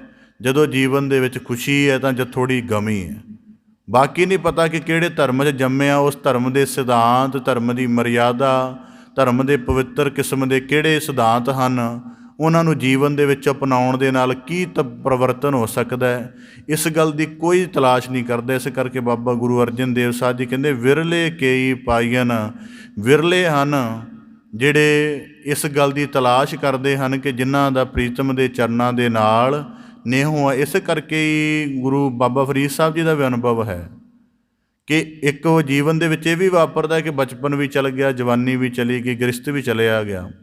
ਤਾਂ ਬਾਬਾ ਫਰੀਦ ਸਾਹਿਬ ਜੀ ਨੇ ਸੁਚੇਤ ਕੀਤਾ ਸੀ, ਜੋ ਮਨ ਜਾਂਦੇ ਨਾ ਡਰਾਂ, ਜੇ ਸਹਿ ਪ੍ਰੀਤ ਨਾ ਜਾਏ। ਫਰੀਦਾ ਕੀਤੀ ਜੋਬਨ ਪ੍ਰੀਤ ਬਿਨ। ਸਾਨੂੰ ਤਾਂ ਲੱਗਦਾ ਕਿ ਅੱਜ ਵਾਲਾ ਜਵਾਨੀ ਜਾ ਰਹੀ ਹੈ, ਪਰ ਇਸ ਤੋਂ ਪਹਿਲਾਂ ਪਤਾ ਨਹੀਂ ਕਿੰਨੇ ਜੀਵਨ ਇੰਝ ਹੀ ਚਲੇ ਗਏ ਹਨ ਕਿ ਮਾਲਕ ਦੀ ਬੰਦਗੀ ਦਾ ਕੋਈ ਰੰਗ ਨਹੀਂ ਲੱਗਾ। ਭਗਤ ਰਵਿਦਾਸ ਸਾਹਿਬ ਜੀ ਨੇ ਕਿਹਾ ਨਾ, ਬਹੁਤ ਜਨਮ ਵਿਛੁਰੇ ਥੇ ਮਾਧੋ। ਹੁਣ ਕੁਦਰਤੀ ਹੈ, ਇੱਕ ਪਸ਼ੂ ਨੂੰ ਨਹੀਂ ਪਛਾਣ ਕੇ ਗੁਰਦੁਆਰੇ ਕੀ ਹੋ ਰਿਹਾ, ਗੁਰਦੁਆਰੇ ਜਿਹੜਾ ਕਰਮ ਕੀਤਾ ਜਾ ਰਿਹਾ, ਇਸ ਕਰਮ ਦਾ ਅਰਥ ਕੀ ਹੈ, ਇਸ ਪਸ਼ੂ ਨੂੰ ਨਹੀਂ ਪਤਾ, ਭਾਵੇਂ ਉਹ ਇੱਥੇ ਆ ਕੇ ਕਿਉਂ ਹੀ ਨਾ ਬੈਠ ਜਾਵੇ। ਪਰ ਇੱਕ ਮਨੁੱਖ ਬੈਠਾ, ਉਹਨੂੰ ਪਤਾ ਹੈ ਕਿ ਜੋ ਧਰਮ ਦੇ ਅੰਤਰਗਤ ਸ਼ਬਦ ਦੀ ਵਿਚਾਰ ਅਭਿਆਸ ਹੋ ਰਿਹਾ, ਇਹਦਾ ਅਰਥ ਕੀ ਹੈ। ਇਸ ਕਰਕੇ ਤਾਂ ਸਮਝ ਲਓ, ਜਦੋਂ ਸਮਝ ਦਿੱਤੀ ਹੈ ਤਾਂ ਸਮਝ ਦਾ ਮਤਲਬ ਹੈ ਕਿ ਕਰਮ ਕਰਨਾ ਹੈ। ਤਾਂ ਇਸ ਕਰਕੇ ਭਗਤ ਰਵਿਦਾਸ ਜੀ ਦਾ ਕਿ ਬਹੁਤ ਜਨਮ ਵਿਛੁਰੇ ਥੇ ਮਾਧੋਏ, ਜਨਮ ਤੁਮਾਰੇ ਲੇਖੇ ਕਹਿ ਰਵਿਦਾਸ। ਜਨਮ ਤੁਮਾਰੇ ਲੇਖੇ ਤਾਂ ਬੜੀ ਸਿਖਰ ਦੀ ਗੱਲ ਹੈ। ਅਸੀਂ ਆਪਣੇ ਜੀਵਨ ਦਾ ਕੋਈ ਇੱਕ ਹਿੱਸਾ ਹੀ ਧਰਮ ਦੇ ਅਰਥ ਲਗਾ ਦਈਏ, ਇੰਨਾ ਹੀ ਬਹੁਤ ਹੈ। ਪੂਰਾ ਦਾ ਪੂਰਾ ਧਰਮ ਦੇ ਹਿੱਤ ਲਗਾਉਣਾ, ਸਦ ਮਾਰਗ 'ਤੇ ਚਲਾਉਣਾ, ਇਹ ਬੜਾ ਹੀ ਕਠਿਨ ਹੈ, ਗਾਖੜੀ ਕਾਰ ਹੈ। ਪਰ ਜੇ ਜੀਵਨ ਦਾ ਕੋਈ ਇੱਕ ਪੱਖ ਵੀ ਧਾਰਮਿਕ ਸਾਧਨਾ ਦੇ ਨਾਲ, ਧਰਮ ਦੇ ਪਵਿੱਤਰ ਮਾਰਗ ਨਾਲ, ਬੰਦਗੀ ਦੇ ਮਾਰਗ ਨਾਲ ਜੁੜ ਜਾਵੇ ਤਾਂ ਠੀਕ। ਇਸ ਕਰਕੇ ਗੁਰੂ ਅਰਜਨ ਦੇਵ ਸਾਹਿਬ ਜੀ ਬਖਸ਼ਿਸ਼ ਕਰਦੇ ਨੇ, ਵਿਰਲੇ ਕੇਈ ਪਾਈਨ, ਜਿਨ੍ਹਾਂ ਪਿਆਰੇ ਨੇਹ ਕਿ ਬਹੁਤ ਵਿਰਲੇ, ਘੱਟ ਲੱਭਦੇ ਹਨ। ਕੰਦੀ ਵਹਿਣ ਨਾ ਢਾਹੇ, ਤਉ ਪੀ ਲੇਖਾ ਦੇਵਣਾ। ਹੁਣ ਬਾਬਾ ਫਰੀਦ ਸਾਹਿਬ ਜੀ ਅਗਲੇ ਸ਼ਲੋਕ ਵਿੱਚ ਦਰਿਆ ਦਾ ਦ੍ਰਿਸ਼ ਬਿਆਨ ਕਰਦੇ ਹਨ। ਕਹਿੰਦੇ ਕਿ ਦਰਿਆ ਦਾ ਵਹਿਣ ਜਦੋਂ ਇੱਕਦਮ ਕਈ ਵਾਰੀ ਵੱਧ ਜਾਂਦਾ ਹੈ, ਉਹ ਹੇਠਲੇ ਨੁਕਤੇ ਤੋਂ ਜ਼ਮੀਨ ਨੂੰ ਖੋਰਨ ਲੱਗ ਪੈਂਦਾ ਹੈ ਅਤੇ ਕਈ ਕਿੱਲੇ ਜਿਹੜੀਆਂ ਫਸਲਾਂ ਵਹਾ ਕੇ ਲੈ ਜਾਂਦਾ। ਇਹਦੇ ਬਾਰੇ ਉਥਾਨਕਾ ਕਹੀ ਜਾਂਦੀ, ਕਿਸੇ ਨਗਰ ਦੇ ਵਿੱਚ ਜਿਹੜਾ ਦਰਿਆ ਸੀ ਉਹ ਬੜੀਆਂ ਫਸਲਾਂ ਨੂੰ ਵਹਾ ਕੇ ਲੈ ਗਿਆ। ਉਸ ਨਗਰ ਦੇ ਵਿੱਚ ਕਰਾਮਾਤੀ ਫਕੀਰ ਰਹਿੰਦਾ ਸੀ। ਲੋਕ ਉਹਨੂੰ ਬੁਲਾ ਲਿਆਏ ਅਤੇ ਕਹਿਣ ਲੱਗੇ, ਆਪਣੇ ਬੋਲਾਂ ਦੇ ਨਾਲ ਆਹ ਦਰਿਆ ਦੇ ਵਹਿਣ ਨੂੰ ਰੋਕ ਦੇ ਕਿ ਸਾਡੇ ਖੇਤਾਂ ਨੂੰ ਢਾਹ ਨਾ ਲਾਵੇ, ਸਾਡੇ ਪੱਕੇ ਪਕਾਏ ਖੇਤ ਜਿਹੜੇ ਹਨ, ਫਸਲ ਰੁੜ ਕੇ ਉਹ ਚਲੀ ਜਾਂਦੀ, ਸਾਡਾ ਬੜਾ ਨੁਕਸਾਨ ਹੁੰਦਾ। ਅਤੇ ਉਹ ਫਕੀਰ ਆ ਕੇ ਉਸ ਦਰਿਆ ਨੂੰ ਨੇੜੇ ਆ ਕੇ ਕਹਿ ਰਿਹਾ ਸੀ ਕਿ ਦਰਿਆ, ਇਹਨਾਂ ਦੇ ਖੇਤਾਂ ਨੂੰ ਢਾਹ ਨਾ ਲਾ, ਪਰਾਂ ਹੋ ਕੇ ਵਹਿ, ਨਹੀਂ ਤੇ ਤੈਨੂੰ ਇਸ ਗੱਲ ਦਾ ਲੇਖਾ ਦੇਣਾ ਪਏਗਾ। ਅਤੇ ਕੋਲੋਂ ਬਾਬਾ ਫਰੀਦ ਸਾਹਿਬ ਜੀ ਗੁਜ਼ਰ ਰਹੇ ਸਨ। ਤਾਂ ਬਾਬਾ ਫਰੀਦ ਸਾਹਿਬ ਜੀ ਇਸ ਸ਼ਲੋਕ ਨੂੰ ਆਖਦੇ ਹਨ, ਕੰਦੀ ਵਹਿਣ ਨਾ ਢਾਹੇ, ਤਉ ਪੀ ਲੇਖਾ ਦੇਵਣਾ। ਉਹ ਫਕੀਰ ਦਰਿਆ ਨੂੰ ਆਖਦਾ ਕਿ ਢਾਹ ਨਾ ਲਾ, ਤੂੰ ਗਲਤ ਕਰ ਰਿਹਾ, ਤੈਨੂੰ ਵੀ ਇਸ ਗੱਲ ਦਾ ਲੇਖਾ ਦੇਣਾ ਪਏਗਾ। ਪਰ ਬਾਬਾ ਫਰੀਦ ਸਾਹਿਬ ਜੀ ਉਸ ਫਕੀਰ ਨੂੰ ਸੁਚੇਤ ਕਰਦੇ ਹਨ, ਦਰਿਆ ਦਾ ਉੱਤਰ ਦਿੰਦੇ ਹਨ, ਜਿੱਧਰ ਰੱਬ ਰਜਾਏ ਵਹਣ ਤਿਦਾਊ ਗਾਉ ਕਰੇ। ਦਰਿਆ ਆਖਦਾ ਕਿ ਜਿੱਧਰ ਮਾਲਕ ਦੀ ਰਜਾ ਹੈ, ਮੈਂ ਤਾਂ ਉਸੇ ਤਰਫ ਹੀ ਵਹਿ ਰਿਹਾ ਹਾਂ, ਉੱਧਰ ਹੀ ਮੇਰਾ ਵਹਿਣ ਹੈ। ਜਿਵੇਂ ਮੈਨੂੰ ਹੁਕਮ ਦੇ ਵਿੱਚ ਹੈ ਕਿ ਕਿਸੇ ਖੇਤ ਨੂੰ ਨਾਲ ਵਹਾ ਕੇ ਲੈ ਜਾਣਾ ਹੈ, ਕਿਸੇ ਜਗ੍ਹਾ ਨੂੰ ਵੱਡੀ ਢਾਹ ਲਗਾ ਦੇਣੀ, ਮੈਂ ਤਾਂ ਹੁਕਮ ਵਿੱਚ ਹਾਂ। ਹੁਣ ਬਾਬਾ ਫਰੀਦ ਸਾਹਿਬ ਜੀ ਨੇ ਬੜਾ ਵੱਡਾ ਰੂਪਕ ਸਿਰਜਿਆ ਹੈ। ਆਖਦੇ ਹਨ, ਜੀਵਨ ਦੇ ਵਿੱਚ ਕੰਧੀ ਵਹਿਣ ਨਾ ਢਾਹੇ। ਜੀਵਨ ਦੇ ਵਿੱਚ ਕਈ ਵਾਰੀ ਬੰਦਾ ਕੁਝ ਪਲਾਂ 'ਤੇ ਆ ਕੇ ਸੋਚਦਾ ਹੈ ਕਿ ਜਿਹੜਾ ਨਾ ਆ ਬੁਢਾਪੇ ਦੀ ਦਸਤਕ ਜਿਹੜੀ ਹੈ, ਇਹ ਕਿਤੇ 10 ਕੁ ਸਾਲ ਥੋੜ੍ਹੀ ਲੇਟ ਹੋ ਜਾਵੇ ਨਾ ਤੇ ਜੀਵਨ ਵਧੀਆ ਹੋ ਜਾਵੇ। ਮਤਲਬ ਕੇਸ ਚਿੱਟੇ ਹੋਣੇ, ਚਿਹਰੇ ਦੀ ਸੁੰਦਰਤਾ ਮੰਦ ਪੈਣੀ, ਸਰੀਰ ਦਾ ਬਲ ਘਟਣਾ, ਕਿਤੇ 10 ਕੁ ਸਾਲ ਲੇਟ ਹੋ ਜਾਵੇ ਨਾ, ਮਤਲਬ ਜਿਵੇਂ 40 ਕੁ ਸਾਲ ਤੱਕ ਇਹਦੀ ਆਮਦ ਹੋਣੀ ਸ਼ੁਰੂ ਹੋ ਜਾਂਦੀ ਹੈ, ਕਿਤੇ 60-70 ਤੋਂ ਬਾਅਦ ਜਾ ਕੇ ਇਹ ਚੀਜ਼ਾਂ ਹੋਣ ਨਾ ਤੇ ਥੋੜ੍ਹਾ ਵਧੀਆ ਹੋਵੇ। ਬੰਦਾ ਕਲਪਨਾ ਕਰਦਾ ਲਗਭਗ ਕਈ ਵਾਰੀ ਜਦੋਂ ਬੁਢਾਪੇ ਨੂੰ ਦੁਖਤ ਰੂਪ ਦੇ ਵਿੱਚ ਅਸੀਂ ਦੇਖਦੇ ਹਾਂ। ਤਾਂ ਬਾਬਾ ਫਰੀਦ ਸਾਹਿਬ ਜੀ ਕਹਿੰਦੇ, ਕੰਧੇ ਵਹਿਣ ਨਾ ਢਾਏ। ਹੁਣ ਅਸੀਂ ਕਾਲ ਰੂਪ ਜਿਹੜਾ ਦਰਿਆ ਹੈ ਉਹਨੂੰ ਕਹੀਏ, ਨਹੀਂ ਤੂੰ ਥੋੜ੍ਹਾ ਹੌਲੀ ਚੱਲ, ਸਾਡੇ 'ਤੇ ਬੁਢਾਪੇ ਦਸਤਕ ਛੇਤੀ ਨਾ ਆਵੇ, ਜਾਂ ਬੁਢਾਪੇ ਦੀ ਗੱਲ ਛੱਡੋ, ਜੀਵਨ ਛੇਤੀ ਕਿਤੇ ਵਹਿ ਨਾ ਜਾਵੇ ਇਸ ਮੌਤ ਦੇ ਵਹਿਣ ਵਿੱਚ। ਅਤੇ ਬਾਬਾ ਫਰੀਦ ਸਾਹਿਬ ਜੀ ਕਹਿੰਦੇ, ਜੇ ਇੰਜ ਕਰ ਵੀ ਲਵਾਂਗੇ ਅਤੇ ਨਾਲ ਇਹ ਵੀ ਕਹਾਂਗੇ ਕਿ ਤੈਨੂੰ ਲੇਖਾ ਦੇਣਾ ਪਵੇਗਾ ਕਾਲ ਨੂੰ, ਜਾਂ ਦੁੱਖਾਂ ਨੂੰ ਕਹਾਂਗੇ ਕਿ ਸਾਡੇ ਤੋਂ ਥੋੜ੍ਹੀ ਦੂਰੀ ਬਣਾ ਕੇ ਰੱਖ, ਨਹੀਂ ਤਾਂ ਤੈਨੂੰ ਵੀ ਦੁੱਖ ਦੇਣਾ, ਲੇਖਾ ਦੇਣਾ ਪਏਗਾ। ਤਾਂ ਬਾਬਾ ਫਰੀਦ ਸਾਹਿਬ ਜੀ ਕਹਿੰਦੇ, ਇਹ ਅਟੱਲ ਵਰਤਾਰੇ ਹਨ ਦੁਨੀਆ ਦੇ। ਅਟੱਲ ਵਰਤਾਰੇ ਦਾ ਮਤਲਬ ਜਿਹੜਾ ਪ੍ਰਾਣਾਂ ਦੀ ਚੱਲ ਰਿਹਾ ਵਹਾਅ ਹੈ, ਕਾਲ ਦਾ ਵਹਾਅ ਹੈ, ਉਹਨੇ ਪ੍ਰਾਣਾ ਰੂਪ ਖੇਤ ਨੂੰ ਆਪਣੇ ਨਾਲ ਵਹਾ ਕੇ ਹੀ ਲਿਜਾਣਾ ਹੈ। ਹੋ ਸਕਦਾ ਉਹ ਕੁਝ ਦਿਨਾਂ ਦਾ ਅੰਤਰਾਲ ਪੈ ਜਾਵੇ, ਪਰ ਉਹਨੇ ਵਹਾ ਕੇ ਹੀ ਲਿਜਾਣਾ। ਹੁਣ ਕਦਰੀ ਜੀਵਨ ਦੇ ਵਿੱਚ ਇੱਕ ਬਹੁਤ ਵੱਡੀ ਨਾ, ਮੈਂ ਕੁਦਰਤੀ ਅੱਜ ਇਸ ਗੱਲ ਨੂੰ ਵਾਚ ਰਿਹਾ ਸੀ ਕਿ ਬਾਬਾ ਫਰੀਦ ਸਾਹਿਬ ਜੀ ਦੇ ਸਲੋਕਾਂ ਦੇ ਵਿੱਚ ਜਿਹੜਾ ਕੇਵਲ ਦਰਿਆ ਦੇ ਨੁਕਤੇ ਤੋਂ ਉਹਨਾਂ ਕਿੰਨਾ ਕੁਝ ਕਿਹਾ ਹੋਇਆ। ਅਤੇ ਦੁਨੀਆ ਦੇ ਵਿੱਚ ਕਦੇ ਲਿਟਰੇਚਰ ਪੜ੍ਹੋ ਜਿਹਦੇ ਵਿੱਚ ਡਾਨ ਵਹਿੰਦਾ ਰਿਹਾ, ਅਤੇ ਹੋਰ ਕਈ ਐਸੇ ਨਾਵਲ ਹਨ ਜਿਹੜੇ ਦਰਿਆ ਦੇ ਉੱਪਰ ਹੀ ਲਿਖੇ ਗਏ ਹਨ ਕਿ ਦਰਿਆ ਕੀ ਹੁੰਦਾ। ਇਸ ਕਰਕੇ ਬਾਬਾ ਫਰੀਦ ਸਾਹਿਬ ਜੀ ਨੇ ਵੀ ਉਹੀ ਅਨੁਭਵ ਸ਼ਾਮਿਲ ਕੀਤਾ। ਤਾਂ ਬਾਬਾ ਫਰੀਦ ਸਾਹਿਬ ਜੀ ਕਹਿੰਦੇ, ਜਿਵੇਂ ਦਰਿਆ ਨੂੰ ਕਹਿ ਕੇ ਨਹੀਂ ਰੋਕ ਸਕਦੇ ਭਾਈ ਵੀ ਸਾਡੇ ਖੇਤ ਨੂੰ ਢਾਹ ਨਾ ਲਾ, ਕਹਿੰਦੇ ਇੰਜ ਜਿਹੜਾ ਉਮਰ ਦਾ ਕਾਲ ਰੂਪ ਵਹਿਣ ਚੱਲਦਾ ਜਾ ਰਿਹਾ ਹੈ, ਉਹ ਸਾਡੇ ਬਚਪਨ ਨੂੰ ਵੀ ਖਾ ਗਿਆ, ਸਾਡੀ ਜਵਾਨੀ ਨੂੰ ਵੀ ਖਾ ਗਿਆ, ਸਾਡੇ ਜੀਵਨ ਦੇ ਸਾਰੇ ਪ੍ਰਾਣਾਂ ਨੂੰ ਖਾ ਗਿਆ, ਅਤੇ ਅਸੀਂ ਕਹੀਏ ਨਹੀਂ ਰੁਕ ਜਾ। ਅਤੇ ਬਾਬਾ ਫਰੀਦ ਸਾਹਿਬ ਜੀ ਕਹਿੰਦੇ ਉਹਦਾ ਉੱਤਰ ਕੀ ਹੈ, ਜਿੱਧਰ ਰੱਬ ਰਜਾਏ ਵਹਿਣ ਤਿਦਾਊ ਗਾਉ ਕਰੇ। ਕਿ ਕਾਲ ਦੇ ਵਹਿਣ ਨੇ ਕਿਹਾ ਕਿ ਮੈਨੂੰ ਤਾਂ ਹੁਕਮ ਹੈ ਕਿ ਨਾ ਤੈਨੂੰ ਜੋਬਨ ਦੀ ਅਵਸਥਾ 'ਤੇ ਰੁਕਣ ਦੇਣਾ, ਅਤੇ ਨਾ ਹੀ ਬਚਪਨ ਦੀ, ਅਤੇ ਨਾ ਹੀ ਬੁਢਾਪੇ ਦੀ। ਤੈਨੂੰ ਫਿਰ ਇਹ ਸਾਰੀਆਂ ਅਵਸਥਾ ਵਿੱਚੋਂ ਗੁਜ਼ਾਰ ਕੇ ਆਪਣੇ ਨਾਲ ਵਹਾ ਕੇ ਲੈ ਜਾਣਾ ਹੈ। ਤਾਂ ਬਾਬਾ ਫਰੀਦ ਸਾਹਿਬ ਜੀ ਕਹਿੰਦੇ, ਇਸ ਕਰਕੇ ਜਿੱਧਰ ਰੱਬ ਰਜਾਏ, ਮਤਲਬ ਰੱਬੀ ਹੁਕਮ ਦੇ ਨਾਲ ਬਿਲਕੁਲ ਇੱਕ ਸੁਰ ਹੋਣ ਦੀ ਬਾਤ ਬਾਬਾ ਫਰੀਦ ਸਾਹਿਬ ਜੀ ਕਰ ਰਹੇ ਨੇ। ਹੁਣ ਜੀਵਨ ਦੇ ਵਿੱਚ ਜਿਹੜੀ ਪੋਸਟ ਮਾਡਰਨਟੀ ਦੀ ਨਾ ਇੱਕ ਨੁਕਸ ਲੱਭਿਆ ਹੋਇਆ ਵਰਤਮਾਨ ਸਮੇਂ ਦੇ ਵਿੱਚ ਮਨੋਵਿਗਿਆਨਕਾਂ ਨੇ, ਕਿ ਬੰਦਾ ਜਿਹੜਾ ਹੈ ਆਪਣੇ ਜੀਵਨ ਦੀ ਜਿਹੜੀ ਰਿਐਲਿਟੀ ਹੈ ਉਹਨੂੰ ਧੋਖਾ ਦੇਣ ਦੇ ਯਤਨ ਵਿੱਚ ਹੈ। ਸਾਡੇ ਤਾਂ ਚਲੋ ਅਜੇ ਇੱਧਰ ਨਹੀਂ ਹੈ, ਵੈਸਟ ਦੇ ਵਿੱਚ ਇਹ ਗੱਲ ਚੱਲਣ ਲੱਗ ਪਈ ਹੈ ਕਿ ਜਿਹੜਾ ਬੁਢਾਪਾ ਹੈ ਇਹਦਾ ਜਿਹੜਾ ਸਰਕਲ ਹੈ ਜੀਵਨ 'ਚੋਂ ਬਾਹਰ ਕੱਢ ਦਿਓ। ਉਹਦੇ ਲਈ ਉਹਨਾਂ ਨੇ ਇੰਨਾ ਜ਼ਿਆਦਾ ਕਰ ਦਿੱਤਾ ਹੈ, ਜਿਵੇਂ ਉਹਦੇ ਵਿੱਚ ਬੜਾ ਕੁਝ ਸਾਹਮਣੇ ਆ ਚੁੱਕਾ, ਜਿਹਦੇ 'ਚ ਪੜ੍ਹਦੇ ਉਹਨਾਂ ਨੂੰ ਥੋੜ੍ਹਾ ਖਿਆਲ ਹੋਏਗਾ ਕਿ ਉਹਦੇ ਵਿੱਚ ਉਹ ਬਾਡੀ ਦੇ ਬਾਇਓਕੈਮੀਕਲਸ ਬਦਲਾਉਣ ਲੱਗ ਪਏ ਨੇ।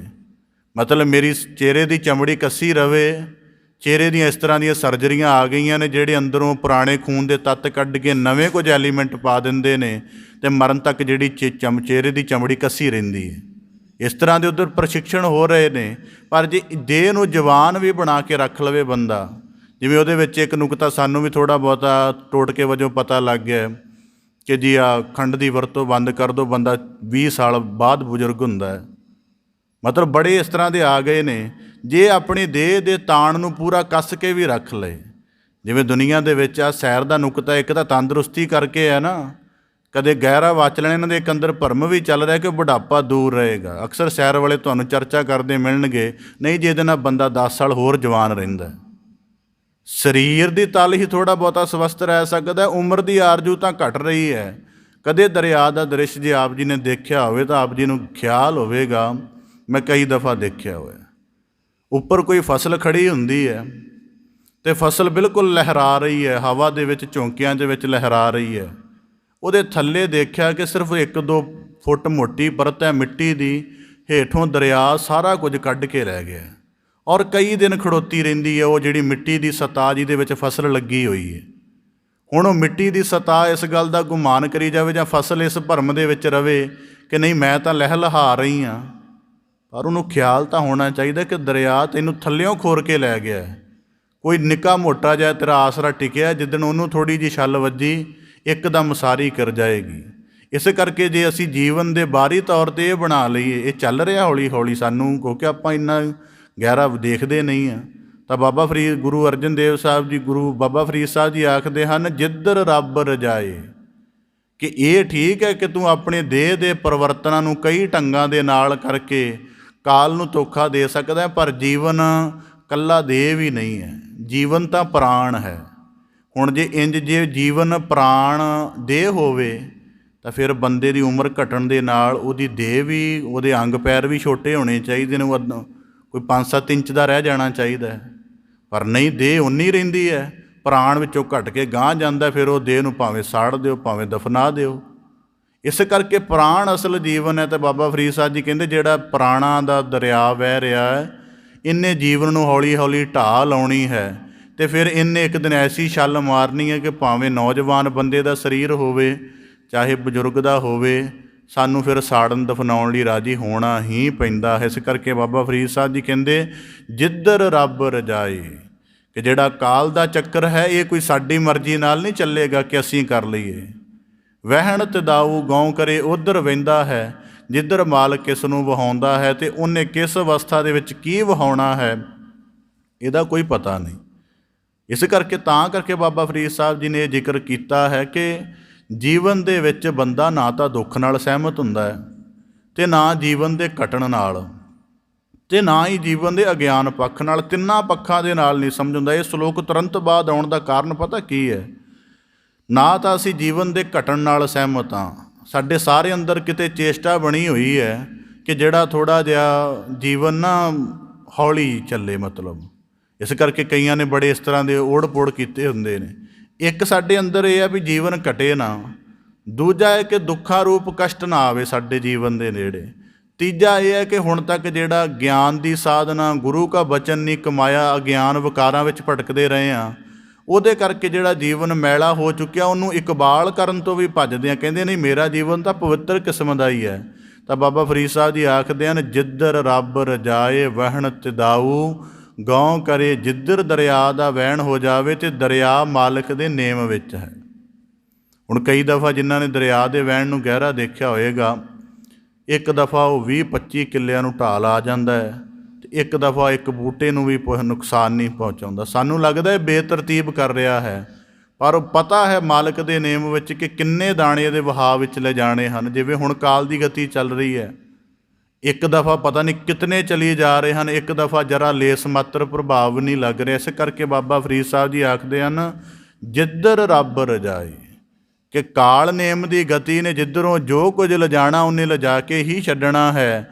ਵਹਿਣ ਤਦਾਊ ਗਉ ਕਰੇ, ਇਸ ਕਰਕੇ ਸਾਡੇ ਯਤਨ ਦੇ ਨਾਲ ਇਹ ਕੁਝ ਨਹੀਂ ਰੁਕ ਸਕਦਾ। ਜਿਵੇਂ ਰਾਜੇ ਪ੍ਰੀਸ਼ਤ ਨੇ, ਜਦੋਂ ਉਹਨੂੰ ਪਤਾ ਲੱਗਿਆ ਕਿ ਤਛਕ ਨਾਗ ਨੇ ਡੰਗ ਮਾਰ ਕੇ ਮਾਰਨਾ ਹੈ, ਉਹਨੇ ਸ਼ੀਸ਼ ਮਹਿਲ ਬਣਾ ਲਿਆ ਗੰਗਾ ਦੀਆਂ ਲਹਿਰਾਂ ਦੇ ਵਿੱਚ, ਜਿੱਥੇ ਕੀੜੀ ਜਾਂਦੀ ਵੀ ਨਜ਼ਰ ਆਵੇ। ਅਤੇ ਜਦੋਂ ਇੱਕ ਪਾਸੇ ਧਨੰਤਰ ਵੈਦ ਸੀ, ਦੂਜੇ ਪਾਸੇ ਤਛਕ ਨਾਗ ਸੀ, ਧਨੰਤਰ ਨੇ ਸੋਚਿਆ ਕਿ ਰਾਜਾ ਪ੍ਰੀਸ਼ਤ ਬੜਾ ਧਰਮੀ ਹੈ, ਮਰਿਆ ਨਹੀਂ ਜਾਣਾ ਚਾਹੀਦਾ, ਉਹਨੂੰ ਸਰਾਪ ਹੋ ਗਿਆ ਸੀ ਕਿ 7 ਦਿਨਾਂ ਦੇ ਅੰਦਰ ਅੰਦਰ ਤੇਰੀ ਮੌਤ ਹੋ ਜਾਏਗੀ, ਕਿ ਨਾਗ ਦੇ ਡੰਗਣ ਨਾਲ ਤੇਰੀ ਮੌਤ ਹੋਏਗੀ। ਧਨੰਤਰ ਨੇ ਸੋਚਿਆ ਕਿ ਧਰਮੀ ਰਾਜਾ ਨਹੀਂ ਮਰਨਾ ਚਾਹੀਦਾ, ਉਹ ਵੀ ਚੱਲ ਪਿਆ ਕਿ ਚਲੋ ਉਹਦਾ ਭਾਵ ਇਹ ਸੀ ਕਿ ਧਨੰਤਰ ਜਿੱਧਰ ਦੇਖਦਾ ਸੀ ਸੁੱਕਾ ਸੜਿਆ ਵੀ ਹਰਿਆ ਭਰਿਆ ਹੋ ਜਾਂਦਾ। ਦੋਵੇਂ ਰਸਤੇ ਵਿੱਚ ਮਿਲ ਪਏ, ਤਛਕ ਨਾਗ ਨੇ ਮਾਰਨਾ ਸੀ। ਉਹ ਦੋਵੇਂ ਰਸਤੇ ਵਿੱਚ ਮਿਲ ਪਏ ਤਾਂ ਉਹ ਕਹਿਣ ਲੱਗਾ, ਤੂੰ ਕੌਣ? ਕਹਿੰਦਾ ਮੈਂ ਤਛਕ। ਕਹਿੰਦਾ ਕਿੱਧਰ ਚੱਲਿਆ? ਕਹਿੰਦਾ ਰਾਜੇ ਪ੍ਰੀਸ਼ਤ ਨੂੰ ਮਾਰਨ। ਕਹਿੰਦਾ ਮੈਂ ਉਹਨੂੰ ਜਿਵਾਉਣ। ਕਹਿੰਦਾ ਪਹਿਲਾਂ ਅਸੀਂ ਆਪਸ ਦੇ ਵਿੱਚ ਪ੍ਰੀਖਿਆ ਕਰ ਲਈਏ। ਇੱਕ ਬੜਾ ਭਾਰੀ ਬੋਹੜ ਦਾ ਬ੍ਰਿਛ ਸੀ। ਤਛਕ ਕਹਿਣ ਲੱਗਾ, ਮੇਰੀ ਦ੍ਰਿਸ਼ਟੀ ਵਿੱਚ ਇਤਨੀ ਅਗਨ ਹੈ। ਉਹਨੇ ਦੇਖਿਆ ਅਤੇ ਦੇਖਦੇ ਸਾਰ ਹੀ ਉਹ ਬੋਹੜ ਦਾ ਰੁੱਖ ਸਾੜ ਕੇ ਸੁਆਹ ਕਰ ਦਿੱਤਾ, ਉਹਦੀ ਰਾਖ ਵੀ ਉਡਾ ਦਿੱਤੀ। ਫਿਰ ਧਨੰਤਰ ਨੇ ਦੇਖਿਆ, ਉਹ ਜਿਹੜਾ ਬੋਹੜ ਦਾ ਰੁੱਖ ਪਹਿਲਾਂ ਨਾਲੋਂ ਜ਼ਿਆਦਾ ਵੱਡਾ ਕਰ ਦਿੱਤਾ, ਫੁੱਲਾਂ ਫਲਾਂ ਵਾਲਾ ਕਰ ਦਿੱਤਾ। ਤਸ਼ਕ ਨੇ ਜਾਣਿਆ ਕਿ ਜੇ ਧਨੰਤਰ ਮੇਰੇ ਨਾਲ ਰਿਹਾ ਤੇ ਮੈਂ ਰਾਜੇ ਪ੍ਰੀਸ਼ਤ ਨੂੰ ਮਾਰ ਨਹੀਂ ਸਕਾਂਗਾ।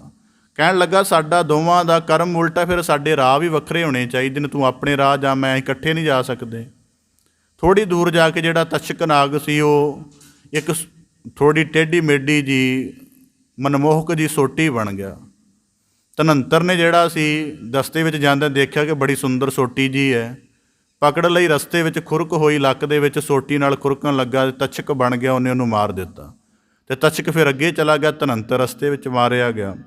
ਉੱਥੇ ਜਾ ਕੇ ਬਿਲਕੁਲ ਬੜੇ ਪ੍ਰਬੰਧ, ਕੋਈ ਮਨੁੱਖ ਦੀ ਆਮਦ ਨਹੀਂ, ਕਿਸੇ ਪੰਛੀ ਦੀ, ਛੋਟੀ ਜਿਹੀ ਕੀੜੀ ਦੀ ਆਮਦ ਨਹੀਂ, ਅਤੇ ਸਰਾਪ ਹੋਇਆ ਸੀ ਕਿ ਤੈਨੂੰ ਨਾਗ ਮਾਰੇਗਾ।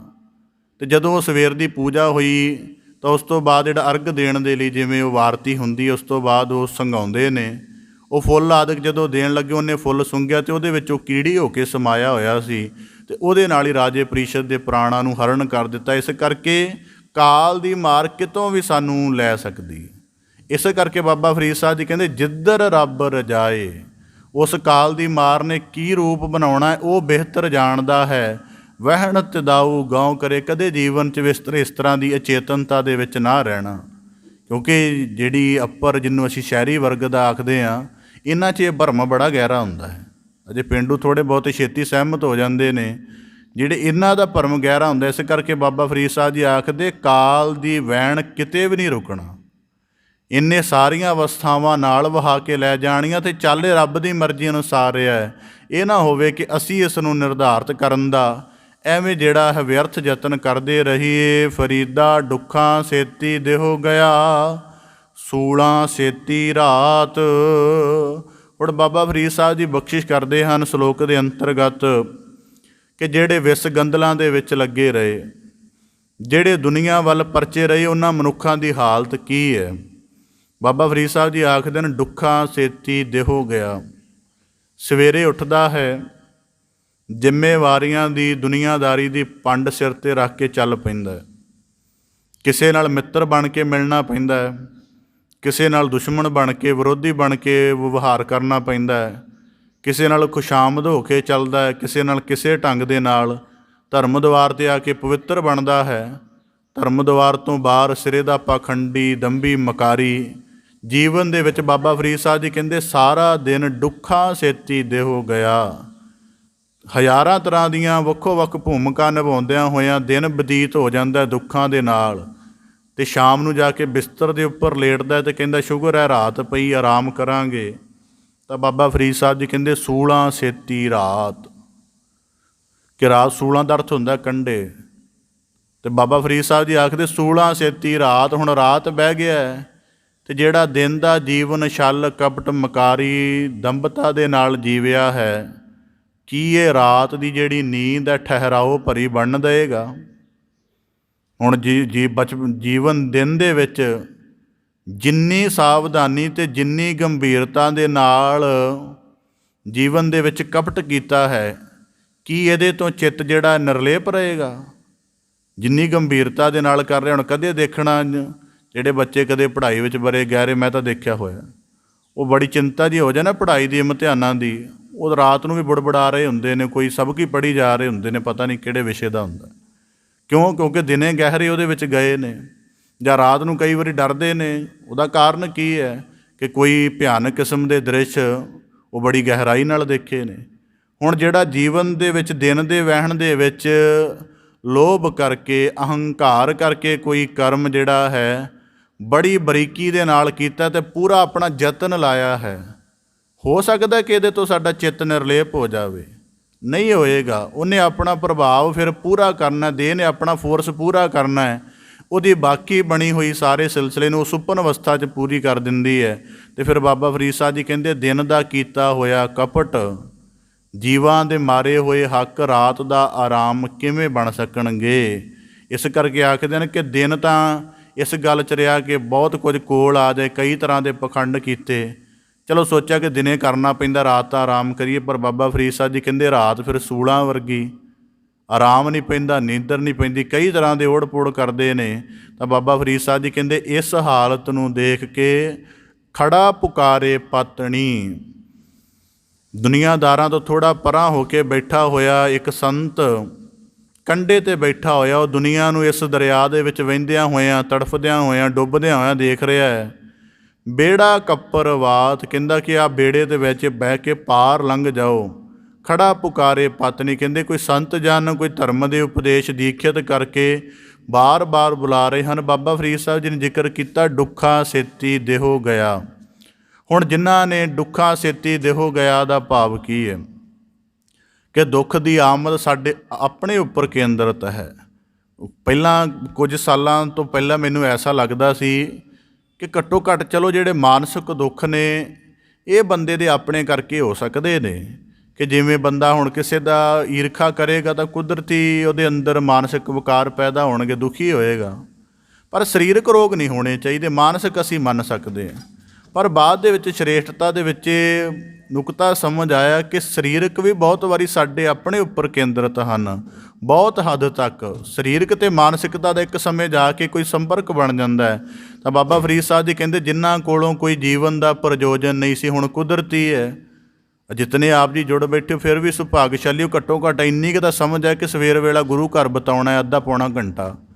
ਬੜਿਆਂ ਦਾ ਐਸਾ ਜੀਵਨ ਹੈ, ਨਾ ਸਵੇਰ ਦੀ ਮਰਜ਼ਾਦਾ ਹੈ, ਨਾ ਸ਼ਾਮ ਦੀ ਮਰਜ਼ਾਦਾ ਹੈ, ਬਸ ਇੱਕ ਪ੍ਰਚਲਿਤ ਜੇ ਕਿਸਮ ਦਾ ਜੀਵਨ ਹੈ। ਤਾਂ ਬਾਬਾ ਫਰੀਦ ਸਾਹਿਬ ਜੀ ਕਹਿੰਦੇ ਡੁੱਖਾ ਸੇਤੀ ਦੇਹੋ ਗਿਆ, ਕਿ ਫਿਰ ਜਿਹੜਾ ਦਿਨ ਸੀ ਉਹਦੀ ਸੰਭਾਲ ਤਾਂ ਅੰਮ੍ਰਿਤ ਵੇਲੇ ਹੋਣੀ ਸੀ ਕਿ ਤੇਰਾ ਹਿਰਦਾ ਧਰਮ ਦੁਆਰ ਤੋਂ ਝੁੱਕ ਕੇ ਧਰਮ ਦੇ ਸਦਗੁਣਾਂ ਦੇ ਪ੍ਰਭਾਵ ਨਾਲ ਥੋੜ੍ਹਾ ਬਹੁਤਾ ਸਵਰਿਆ ਰਹਿੰਦਾ ਅਤੇ ਦੁਨੀਆਦਾਰੀ ਦੇ ਜਿਹੜੇ ਛਲ ਕਪਟ ਉਹਦੇ ਤੋਂ ਬਚ ਜਾਂਦਾ। ਪਰ ਉੱਧਰ ਤਾਂ ਇੱਕ ਕਦਮ ਨਹੀਂ ਵਧਾਇਆ, ਇਸ ਕਰਕੇ ਦੁਨੀਆਦਾਰ ਰਿਹਾ ਅਤੇ ਦੁਨੀਆਦਾਰ ਕਰਕੇ ਦੁਨੀਆ ਵਾਂਗ ਹੀ ਛਲ ਕਪਟ ਵਿੱਚ ਜਿਉਣਾ ਪਿਆ ਅਤੇ ਉਹ ਕੀਤੇ ਹੋਏ ਕਰਮ ਫਿਰ ਰਾਤ ਦੀ ਜਿਹੜੀ ਹੈ ਬੇਆਰਾਮੀ ਬਣ ਜਾਂਦੇ ਹਨ। ਤਾਂ ਬਾਬਾ ਫਰੀਦ ਸਾਹਿਬ ਜੀ ਕਹਿੰਦੇ ਖੜਾ ਪੁਕਾਰੇ ਪਤਨੀ ਬੇੜਾ ਕੱਪਰ ਵਾਤ, ਅਤੇ ਸਾਨੂੰ ਸੁਚੇਤ ਕਰਦੇ ਹਨ ਕਿ ਇਹਦੀ ਤਰਫਾ ਹੋਣੇ ਦਾ ਇੱਕ ਅੰਤਰੀਵ ਭਾਵ ਟੀਕਾਕਾਰਾਂ ਇਹ ਵੀ ਕੀਤਾ। ਕਹਿੰਦੇ ਡੁੱਖਾ ਸੇਤੀ ਹੋ ਗਿਆ, ਆ ਸਮੁੱਚਾ ਜੀਵਨ ਮਿਲਿਆ, ਸਾਰੀ ਜ਼ਿੰਦਗੀ ਦੁੱਖ ਦਾ ਜ਼ਿਕਰ ਕਰਦਾ ਰਿਹਾ ਜੀ। ਬਚਪਨ 'ਚ ਆਹ ਖਾਣ ਨੂੰ ਨਹੀਂ ਮਿਲਿਆ, ਖੇਡਣ ਨੂੰ ਨਹੀਂ ਮਿਲਿਆ, ਜਵਾਨੀ 'ਚ ਪਹਿਨਣ ਨੂੰ ਜਾਂ ਮਨ ਦੀ ਮੌਜ ਮਾਣਨ ਨੂੰ ਨਹੀਂ ਮਿਲਿਆ, ਗ੍ਰਸਤ ਵਿੱਚ ਔਲਾਦ ਪਤਨੀ ਨਹੀਂ ਚੰਗੀ ਤਰ੍ਹਾਂ ਸਾਥ ਦਿੱਤਾ, ਬੁਢਾਪੇ ਵਿੱਚ ਕੋਈ ਨੇੜੇ ਨਹੀਂ ਆਇਆ। ਕਹਿੰਦੇ ਸਾਰੀ ਜ਼ਿੰਦਗੀ ਦੁੱਖਾਂ ਦਾ ਜ਼ਿਕਰ ਕਰਦਾ ਰਿਹਾ ਜੀਵਨ ਦੇ ਵਿੱਚ, ਕਿਉਂਕਿ ਦਿਨ ਸਪਸ਼ਟ ਹੈ, ਜੀਵਨ ਸਾਰਿਆਂ ਦੇ ਸਾਹਮਣੇ ਦਿਖਦਾ ਹੈ। ਕਹਿੰਦੇ ਸੂਲਾਂ ਸੇਤੀ ਰਾਤ, ਅਤੇ ਹੁਣ ਜਿਹੜਾ ਇਹ ਜੀਵਨ ਦੁੱਖਾਂ ਦੇ ਨਾਲ ਭਰਪੂਰ ਜੀਵ ਹੈ, ਜਦੋਂ ਇਹ ਕਬਰ ਦੀ ਰਾਤ ਵਿੱਚ ਪੈ ਗਿਆ ਹਨੇਰੇ ਵਿੱਚ, ਉਦੋਂ ਕਿਹੜਾ ਇਹਦੇ ਅੰਦਰੋਂ ਚਿੰਤਨ ਮੁੱਕ ਜਾਏਗਾ।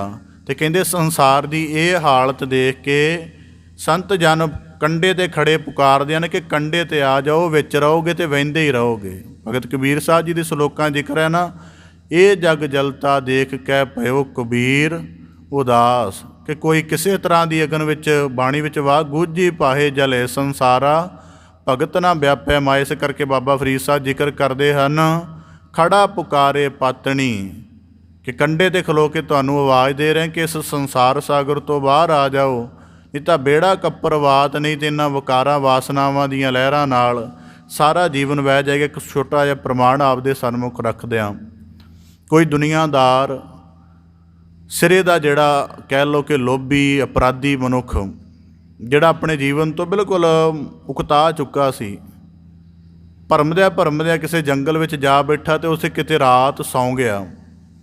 ਉੱਥੇ ਬੜੀ ਉਹਨੂੰ ਗਹਿਰੀ ਨੀਂਦ ਆਈ। ਸਵੇਰੇ ਉੱਠ ਕੇ ਦੇਖਿਆ ਕਿ ਇਹ ਕੀ ਹੈ, ਦੇਖਿਆ ਕੋਈ ਕੁਟੀਆ ਹੈ, ਅਤੇ ਨੇੜੇ ਦੇਖਿਆ ਕਿ ਮਹਾਤਮਾ ਬੈਠਾ ਆਇਆ, ਉਹ ਆਪਣੇ ਰੱਬ ਕਰ ਰਿਹਾ। ਜਦੋਂ ਉਹਨੇ ਨੇਤਰ ਖੋਲ੍ਹੇ ਅਤੇ ਕਹਿਣ ਲੱਗਾ ਕਿ ਮੈਂ ਇੱਕ ਪ੍ਰਸ਼ਨ ਤੁਹਾਡੇ ਕੋਲ ਪੁੱਛਣਾ ਹੈ, ਕਿ ਮੈਂ ਆਪਣੇ ਘਰ ਵੀ ਇਸ ਤੋਂ ਜ਼ਿਆਦਾ ਜਿਹੜੀ ਆਰਾਮਦਾਇਕ ਸੇਜ ਹੈ ਬਿਲਕੁਲ ਫੁੱਲਾਂ ਵਰਗੀ, ਉਹਦੇ 'ਤੇ ਸੌਣਾ, ਨੀਂਦ ਉੱਥੇ ਨਹੀਂ ਆਉਂਦੀ, ਇੱਥੇ ਆਉਣ ਦਾ ਕਾਰਨ ਕੀ ਹੈ? ਅਤੇ ਉਸ ਮਹਾਤਮਾ ਨੇ ਕਿਹਾ ਕਿ ਇੱਥੇ ਸੇਜਾ ਰੱਬ ਦੇ ਨਾਂ ਦੀ ਹੈ, ਇੱਥੋਂ ਦੀ ਸੇਜਾ ਪਵਿੱਤਰ ਹੈ। ਇਹ ਬੰਦੇ ਦੇ ਅੰਦਰ ਬਣੇ ਹੋਏ ਪਾਪ ਦੀ ਵਾਈਬ੍ਰੇਸ਼ਨ ਨੂੰ ਕੰਟਰੋਲ ਕਰਕੇ ਉਹਨੂੰ ਠੀਕ ਆਰਾਮ ਦਿੰਦੀ ਹੈ, ਅਤੇ ਅਸੀਂ ਦਿਨ ਰਾਤ ਉਹੀ ਸੇਜਾ ਦਾ ਪਾਪ ਜਿਹੜਾ ਹੈ ਉਸੇ ਤਰ੍ਹਾਂ ਕਰਦੇ ਰਹਿੰਦੇ। ਇਸ ਕਰਕੇ ਅਸੀਂ ਇੱਕ ਤਰ੍ਹਾਂ ਦਾ ਔਰਾ ਸਿਰਜ ਲੈਂਦੇ ਹਾਂ ਕਿ ਫਿਰ ਪਾਪ ਦੀ ਬਣੀ ਹੋਈ ਗੁਮਾਨੀਅਤ ਜਿਹੜੀ ਹੈ ਸਾਨੂੰ ਤੰਗ ਕਰਦੀ ਹੈ। ਜਿਨ੍ਹਾਂ ਨੇ ਕਦੇ ਜੇਲ੍ਹਾਂ ਦੇ ਕੈਦੀਆਂ ਉੱਪਰ ਕਿਤਾਬਾਂ ਪੜ੍ਹੀਆਂ ਹੋਣਗੀਆਂ ਉਹਨਾਂ ਨੂੰ ਪਤਾ ਹੋਏਗਾ ਕਿ ਦੁਨੀਆ ਦੇ ਵਿੱਚ ਜੇ ਮੰਨ ਲਓ 100 ਕੈਦੀ ਹੈ ਅਤੇ ਉਹਨਾਂ ਦੇ ਵਿੱਚੋਂ 78 ਕੈਦੀ ਰਾਤ ਸੌਂਦੇ ਨਹੀਂ। ਕਾਰਨ ਕੀ ਹੈ ਕਿ ਚਿੱਤ ਦੇ ਅੰਦਰ ਅਪਰਾਧ ਨੂੰ ਥਾਣਾ ਟਿਕਾ ਦੇ ਦਿੱਤਾ ਹੈ।